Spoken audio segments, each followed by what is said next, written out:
This channel does not promote any violent, harmful, or illegal activities. All content provided by this channel is meant for an educational purpose only.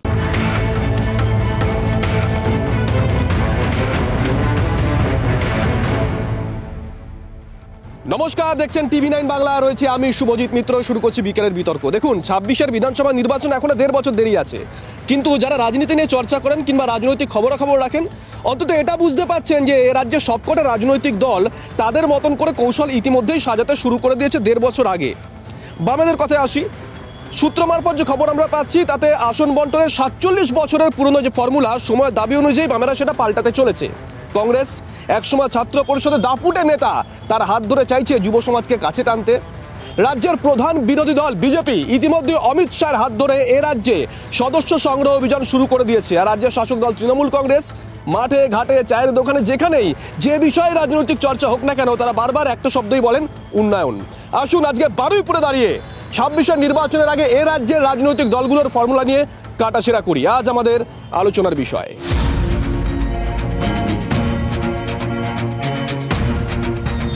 এই মুহূর্তে আমার সঙ্গে রয়েছেন ৪ জন বিশিষ্ট রাজনীতিবিদ, যারা নিত্যদিন এই জেলা এই মাটিতে রাজনীতি করেন, মাটির রাজনৈতিক গন্ধটাও অনুভব করেন, কৌশল তৈরি করেন। প্রত্যেকের জন্য একটা জোরে হাততালি। তৃণমূল কংগ্রেসের তরফ থেকে রয়েছেন কানন দাস, স্বাগত। একটা জোরে হাততালি প্লিজ। রয়েছেন কংগ্রেসের তরফ থেকে শিবশঙ্কর মণ্ডল, স্বাগত। বামেদের তরফ থেকে রয়েছেন লাহেক আলী, জোরে একটা হাততালি। এবং বিজেপির তরফ থেকে রয়েছেন পায়েল ধর, প্রত্যেকেই স্বাগত। আমরা আজকে বামেদেরকে দিয়ে আলোচনা শুরু করি। ৪৭ বছরের পুরনো একটা আসন বন্টন ফর্মুলা, বিভিন্ন সময় দেখেছি শরিকরা তারা কখনো কখনো আত্মবলিদান দিয়েছে, কখনো কখনো বিদ্রোহ করেছে। আজকে এতদিন কেন লাগলো ৪৭ বছর পরিবর্তনের পর ১৩ বছর যে মানুষ কি চাইছে সেটা অনুযায়ী ফর্মুলা তৈরি করতে? একদমই তাই। আমরা এটা আমাদের অভ্যন্তরীণ এটা বিষয়, তবে সময়ের দাবি অনুযায়ী এই সময় তো চলতেই হবে।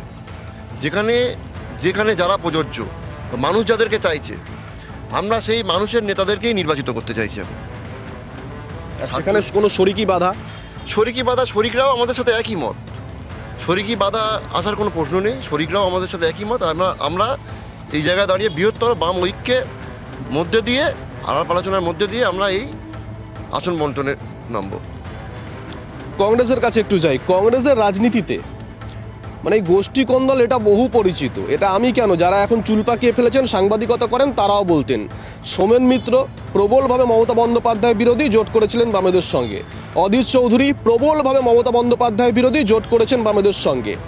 অথচ আমরা দেখেছিলাম মানস ভূঁইয়া, তিনি বামেদের সঙ্গে জোট করেননি, জোট করেছিলেন ১১ সালে তৃণমূল কংগ্রেসের সঙ্গে। শুভঙ্কর সরকার প্রথম দায়িত্ব পাওয়ার পর নির্বাচন, তাতেও বামেদের সঙ্গে আপনাদের জোট হলো না।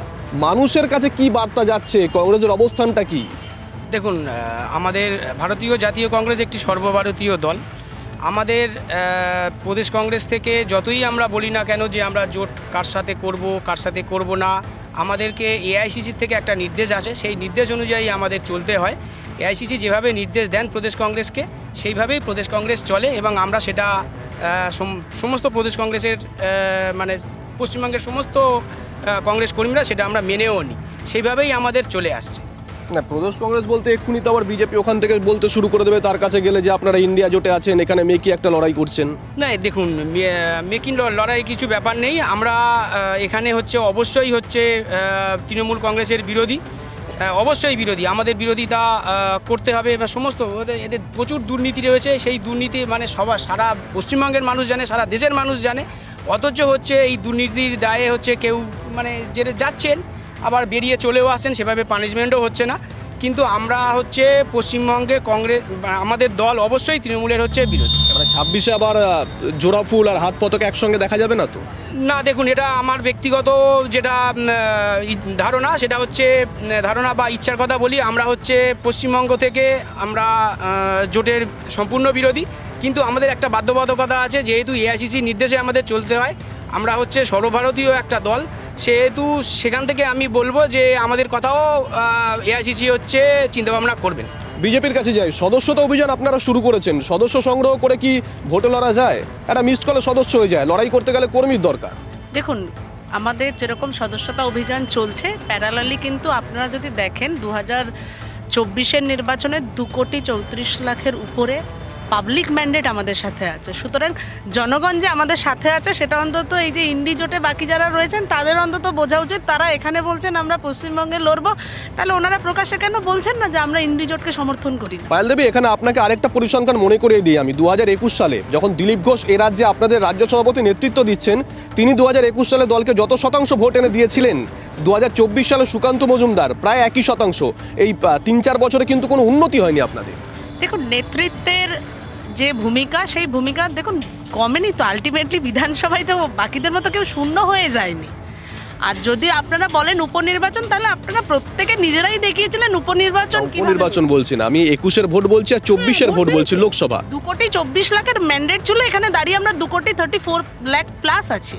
ভোট তো বেড়েছে, নেতৃত্বের তো কিছু তো ভূমিকা রয়েছে, ভোট বেড়েছে।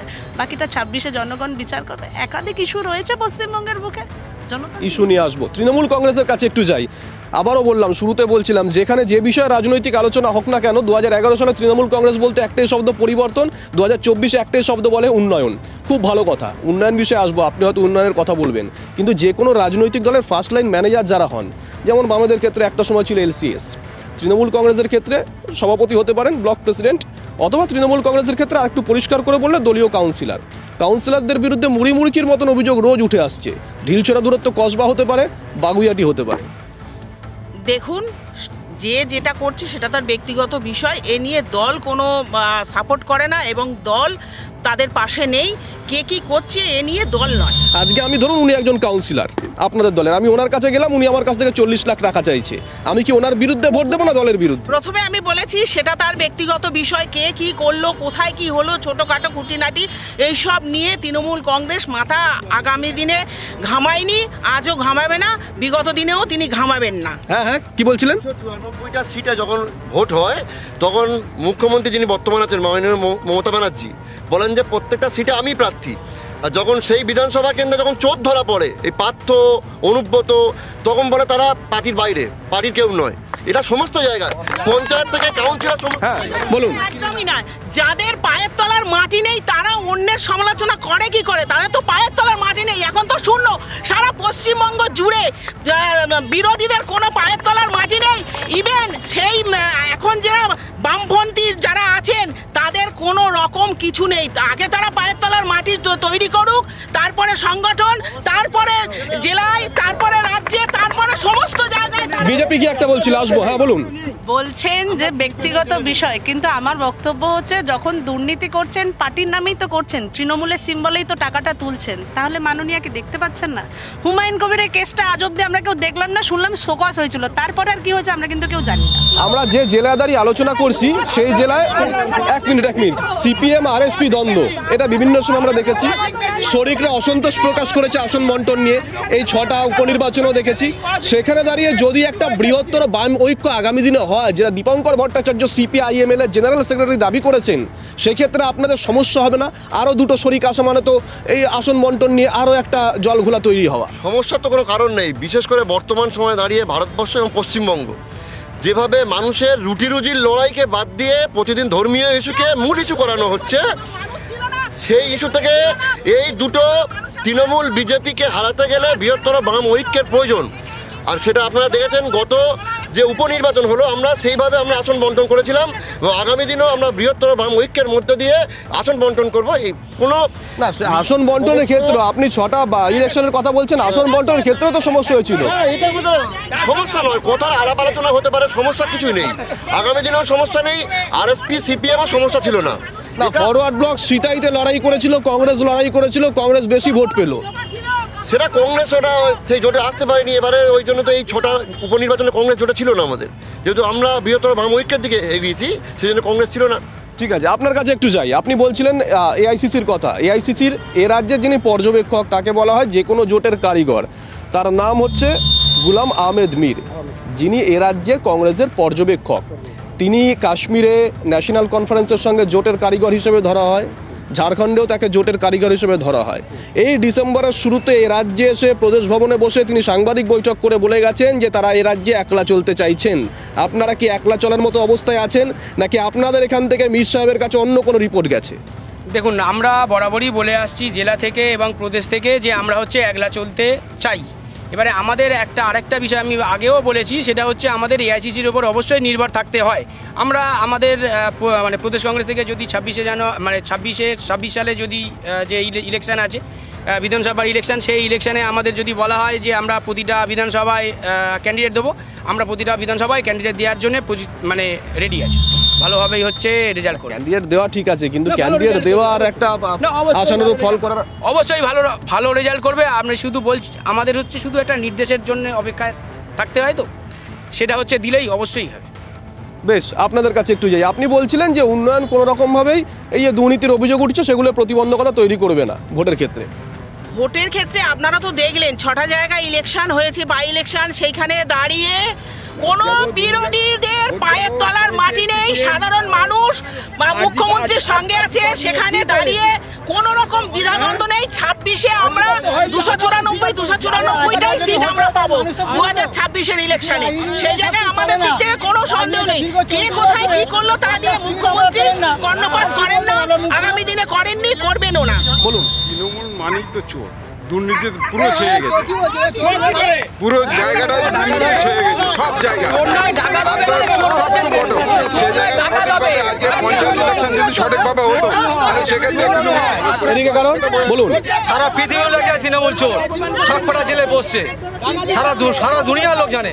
সব ঠিক আছে, কিন্তু দুনিয়ার লোক তার একটা মেজর অংশের ভোট তো তৃণমূলের কাছে যাচ্ছে। তৃণমূলকে যাচ্ছে, ভোট হচ্ছে কোথায়? চুরি করে ছাপা মেরে জিতে দিচ্ছে, নমিশন ফাইল করে দিচ্ছে না আমাকে। মানে 19, 21, 24 যেখানে সেন্ট্রাল ফোর্স দিয়ে ভোট হয়েছে, ভোটের প্রয়োগ করে দিচ্ছে না। মানুষ চায় ছোট হয়ে ভোট হোক, তৃণমূল গোয়ারা হারবে এখানে। কারণ বলুন। আগে বারাইপুরের পিয়ারা বিখ্যাত ছিল, এখন বারাইপুরে ঘরে ঘরে প্রমোটার বিখ্যাত।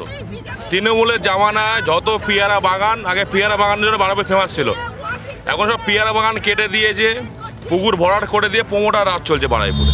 আপনার কাছে একটু যাই। 69টা, খুব ভালো কথা, 11 থেকে আপনারা ক্ষমতায় আছেন, 69টা পুরো এলাকায় আপনারা পিছিয়ে, বিজেপি এগিয়ে হয় কি করে? 69টা পুরো এলাকায়, 69টা পুরো এলাকায় সিপিএম দেখুন, সিপিএম এর পায়ের তলার মাটি নেই। আর ওই জায়গায় দাঁড়িয়ে বিজেপির হারমাত বাহিনীরা তারা মেরে পিটে কুটে আমাদের লোককে পুরসভা ভোট দিতে যেতে দেয়নি। তার জন্যই আজকে এইটা করেছে। তার জন্য মোদিজি সব সময় বলেছে পুরসভা ভোটে, পুরসভা ভোটে 1 মিনিট কেন্দ্রীয় বাহিনী দিয়ে ভোট করে সমস্ত লুট করে মায়েরে, তারপরেই তারা কিন্তু নির্বাচন করেছে, পিসফুলি নির্বাচন। পুরসভা ভোটে আপনারা লিড, পুরো 1 মিনিট প্রশ্ন করতে দিন আমাকে। পুরসভা ভোটে আপনারা যে ওয়ার্ডগুলো থেকে লিড নিচ্ছেন, যে পুরো এলাকা থেকে লিড নিচ্ছেন, ঠিক 1 বছর পরে 24-এ সেই এলাকা থেকে বিজেপি লিড নিচ্ছে। সেই এলাকা থেকে মোদিজির সব সময় কথা ছিল আমরা কেন্দ্রীয় বাহিনী দিয়ে ভোট করে তৃণমূলদেরকে মেরে পিটে বুথ দখল করে আমরা ওখানে নির্বাচিত হব। তার জন্যই কিন্তু আজকের এইটা তৈরি হয়েছে। দিনহাটা হতে পারে, রায়গঞ্জ হতে পারে, যেখানে ভোট হচ্ছে 21-এর ভোট, সেখানে বিজেপি, বাই ইলেকশনে আপনারা জিতছেন। এই ফর্মুলাগুলো একটু জানতে চাই। না, বাই ইলেকশনে কেন, আমরা মূল ইলেকশনেও জিতেছি। না, দিনহাটা, মাদারিহাট, রায়গঞ্জ, এগুলো মূল ইলেকশনে জেতেননি আপনারা। যখনই মূল ইলেকশন হয়েছিল সেই সময় কিন্তু কেন্দ্রীয় বাহিনী মেরে কুটে বুথ দখল করে আমাদেরকে সেখান থেকে নমিনেশন পর্যন্ত করতে দিচ্ছে না। কেন্দ্রীয় বাহিনী নমিনেশন করতে দেয়নি, কত অভিযোগ করেছেন আপনারা? আমরা বহু অভিযোগ করেছি। তার কারণ এটা কেন্দ্রীয় ভোট, তাই কেন্দ্র বাহিনী কর্ণপাত করেনি, ইলেকশন কমিশনার কর্ণপাত করেনি। তার কারণ তাদেরকে সেইভাবে নির্দেশিকা করা ছিল। বলুন। বলছেন উন্নয়ন, আমি আপনাদেরকে রিকোয়েস্ট করবো বর্ষাকালে আসুন না। ওনার পুরসভা, ওনার সমিতির সব জায়গায় দেখবেন বর্ষাকালে উন্নয়ন রাস্তায় দাঁড়িয়ে থাকে, 1 কোমর অব্দি জল। উনি যে সমিতির সভাধিপতি, সেই সমিতির আন্ডারে দেখুন না প্রত্যেকটা পাড়ায় পাড়ায় জল, এই পৌরসভা এলাকায় গলা অব্দি জল। কোথায় উন্নয়ন? আর যদি উন্নয়ন নিয়ে উনি কথা বলছেন নাকি মেরে পিটে নিয়েছে, মেরে পিটে নিলে তো ওনারা থাকতেনই না। তা আপনারা দেখিয়েছেন উন্নয়ন হয়েছে একমাত্র ওদের নেতা নেত্রীদের। আপনি এই বারুইপুরে দাঁড়িয়ে আছেন, বারুইপুরে দেখুন না, বারুইপুরে ওভারব্রিজ, বাইপাস থেকে শুরু করে হাসপাতাল, সেই আমাদের বামফ্রন্টের সময়, তারপর থেকে বিন্দুমাত্র এগোয়নি কাজ। আজকে দক্ষিণ 24 পরগনা জেলার জেলা সদর 499 একর জমি নেওয়া হয়েছিল, সেই জেলা সদর আজও হলো না।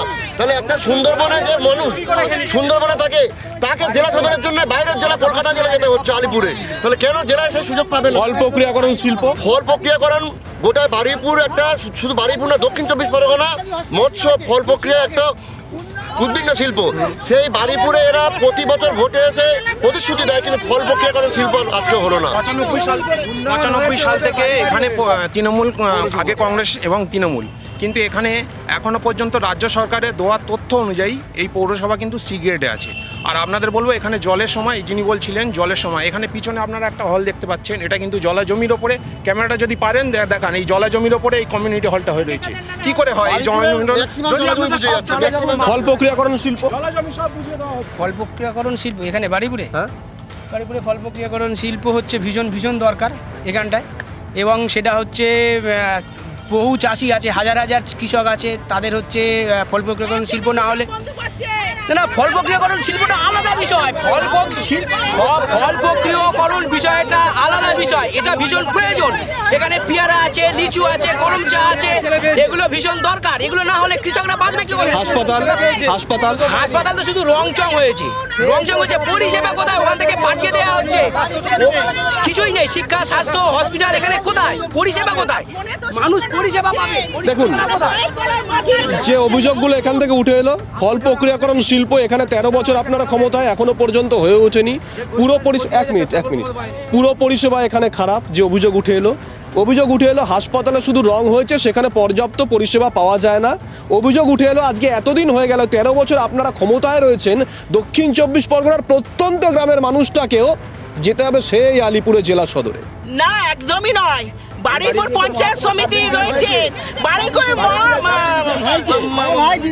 মহকুমার শাসক রয়েছে, সেই জায়গায় দাঁড়িয়ে আমাদের ফুলতলার মাঠে ফুড প্রসেসিং এর প্রসেস চলছে, সেখানে আমাদের ফুড প্রসেসিং হবে। ওখানে আমাদের সার্জিক্যাল ক্লাস্টার হয়েছে, উড়াল পোল হয়েছে, সেই জায়গায় দাঁড়িয়ে সুপার স্পেশালিটি হসপিটাল হয়েছে, ব্লাড ব্যাংক হয়েছে, আমাদের হসপিটাল হয়েছে, সেটাও বলছে হসপিটাল শুধু রং হয়েছে। সিপিএম এর সময় যখন মানুষের স্লোগান ছিল যে আমরা যাব পায়ে হেঁটে আর আসবো কাঁধে চেপে, এখন কিন্তু মাননীয় মুখ্যমন্ত্রী মমতা বন্দ্যোপাধ্যায়, মাননীয় বিমান বন্দ্যোপাধ্যায়ের উদ্যোগে আজকে সুপার স্পেশালিটি হসপিটাল হয়েছে। আমরা হাল বানিয়েছিলাম, মানুষের নিয়ে ইট পেতেছিলাম, তাই তো ঢালাইটা ফেলতে পারলো, সেটা উন্নয়ন বাড়ে না। আজকের 499 একর জমি নেওয়া হলো, সেখানে প্রমোটিং হচ্ছে। একটা সুন্দরবনের প্রত্যন্ত এলাকার একজন মানুষকে পোস্টমর্টম করতে গেলে মমিনপুর যেতে হচ্ছে কেন? বলুন। শুনুন, ওনারা ফুড প্রসেসিং এর জায়গা এখনো বলতে পারছেন না কোথায় করেছেন। হবে, কবে হবে? ওনারা তো মাঝি হাবেরও করবার চিন্তা ভাবনা করেছিলেন কাটাখালের ওখানে, কিন্তু সেটাও করে উঠতে পারেননি। 90% কাজ হয়নি। হসপিটালের সামনে ময়লা পড়ছে, ময়লা ফেলার জায়গা নেই, সবই তো প্রমোটিং হয়ে গেছে। ময়লা ফেলার জায়গা নেই, হসপিটালের সামনে ময়লা পড়ে, 24টা ঘন্টা দুর্গন্ধ পড়ে, সেটুকু সরানোর জায়গা নেই যাদের কাছে, তারা প্রসেসিং হাব কোথায় করবেন? অসংখ্য ধন্যবাদ আপনাদের প্রত্যেককে। আজকে আমরা ছিলাম বারুইপুরে। বিকেলের বিতর্ক আজকে এখানেই শেষ করছি, আগামীকাল পৌঁছে যাবো আপনার পাড়ায়। দেখতে থাকুন TV9 বাংলা, না দেখলেই নয়।